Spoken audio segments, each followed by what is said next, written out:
alaikum. My name is Sarvansha, and today I'll be taking the opportunity to talk about self-powered fluid flow measurement devices, which are in essence devices that measure the flow rate of a fluid and are able to electronically store and transmit the data without relying on any external source of power.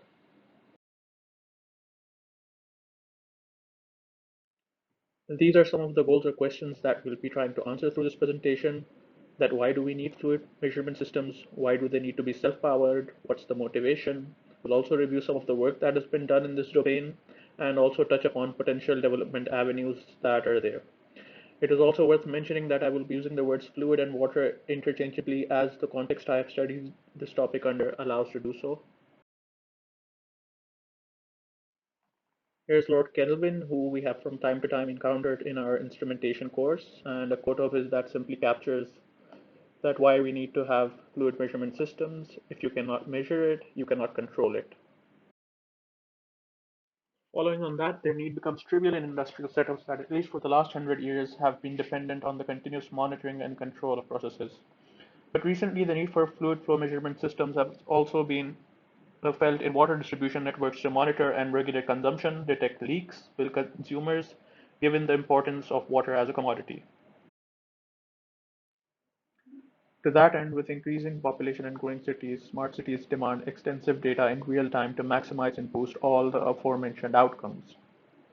The currently existing technology heavily relies on manual meter reading, and this has obvious drawbacks in terms of labor cost, mismanagement, human errors, and decentralization. As such, there is a strong need for automatic meter reading fluid flow measurement systems that can wirelessly transmit this data from urban and remote locations, and this often requires them to be self-powered. What is conclusive is that such a system will involve fluid flow rate measurements. So let's see what are the suited methods for this job. Traditionally, we have the differential head type meters which work on the principle of differential pressure. Although being accurate, they have complex installations, rendering them unsuited for the purpose of flow rate measurement in urban environments. Similar arguments follow for the variable area, mass dependent, and electronic type flow meters. Some of the new and more promising technologies, such as the vortex flow meters, which operate on the principle of frequency changes caused by vortexes generated in water, or the Coriolis flow meters, which depend on the net movement of fluid in a free suspended path due to an impulse, are promising, but have not been tested in automatic meter reading setups to the best of our knowledge. More importantly, none of these offer any substantial means of generating power from the flow of water. To this end, we have the turbine generator-based fluid flow meters that have been extensively used in self-powered fluid flow measurement setups.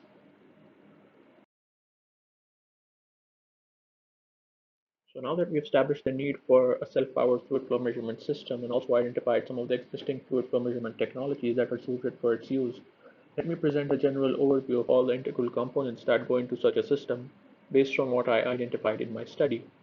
One of the key components is a turbine to convert the kinetic energy of water to rotational energy. This is then taken advantage of by a generator to generate AC electricity, which is rectified to DC using a rectifier. Furthermore, we also have energy harvesting ICs in such a setup which effectively allow to regulate and supply the received fluctuating power because obviously the flow of rate varies from time to time. Some other components include a wireless transmission device and a microcontroller to overlook everything. What is important is to realize that these components need to be highly efficient, low power consuming, and need to be integrated with each other in an optimized manner for them to be useful in a self-powered fluid flow measurement setup. Now I will review some of the key novelties and findings with regard to making such systems based on what I found from my study, breaking things down to the level of each component, starting with the turbine design, which is responsible for converting kinetic energy to rotational energy. The most efficient turbine design for small pipes was reported from experimentation to be one which involves 7 semi-spherical blades with a radiant curvature of zero point 0.5, which is basically the ratio of the transverse height to length of the blade. For larger pipes, a double propeller design gave better results. Another unique approach was the cross-flow turbine design, which minimized the backflow of water due to blade obstruction and also increased contact time. Coming on to generator construction, most of the reviewed systems involved a three-phase AC generator, and all of their performance showed a roughly linear trend between the power and flow rate, with civil performances averaging at about 0. 0.1 watts for a flow rate of 10 liter per minute. One interesting result was that using a metal ring around the generator magnets to minimize flux leakage gave almost double the performance if one wasn't there. This can also be seen in the difference between the voltages V1 and V2 in the shown figure.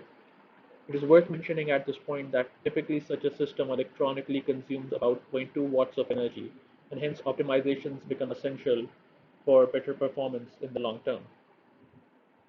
For converting AC to DC, most systems used a three-phase 6-pulse rectification system because of its efficiency. However, one system reported too strong loading effects due to the voltage drop across the diodes, and resorted to using half-wave rectification at the cost of less power. Another system yet used a transformer to isolate the electronic circuit load from the generator. Energy harvesting was also used to make the process more efficient. And moving on, let's look at the troubles around signal conditioning. Most of the systems reviewed could be divided into two parts based on how they received their flow rate calculation signal. It was either directly from the AC generator voltage itself or using a separate smaller turbine generator for the signal. With the former, there was trouble with filtering the large AC signal enough to make it readable, as rectification induced voltage drops which damaged the accuracy of the signal. Calibration was generally not a focus point, and most systems utilized linear regression, which is just a fancy word for finding the line of best fit on experimental data. For wireless transmission systems used either the Zigbee 4.2 GHz RF technology or Bluetooth, as the chips consumed less power. But the drawback was that the transmission could not be achieved over long distances. Another useful finding was the pressure loss analysis done by one of the papers, which was basically the impact on water pressure as a result of extracting power from it. It concluded that such a loss was practically negligible for pipes less than 4 inches in diameter.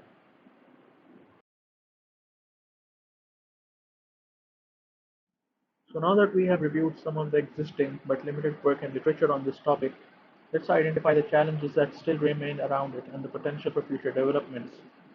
We can identify that achieving high flow rate measurement accuracy in such systems is still difficult, more importantly at low flow rates. Furthermore, we also saw that none of the existing systems offered methods of long-range transmission or automatic calibration over various pipe sizes. Another avenue that is yet to be explored is how such systems could be integrated with newer flow rate measurement technologies such as the vortex and Coriolis flow meters. So to quickly wrap it up, the need was to be able to get more and better statistics on water consumption in urban and remote environments, cut down on labor costs, centralize and integrate the systems with smart city setups. The motivation was that most existing systems only offer manual reading abilities and do not offer wireless transmission either. The solution was an automatic meter reading, self-powered fluid flow measurement system that could measure and wirelessly transmit the fluid flow rate from urban and remote environments. And through our study, we identified where we stand was that some work has been done in the domain, but there is still room for building and improvement as well as integrating such setups with new flow rate measurement technologies. Thank you. Any questions?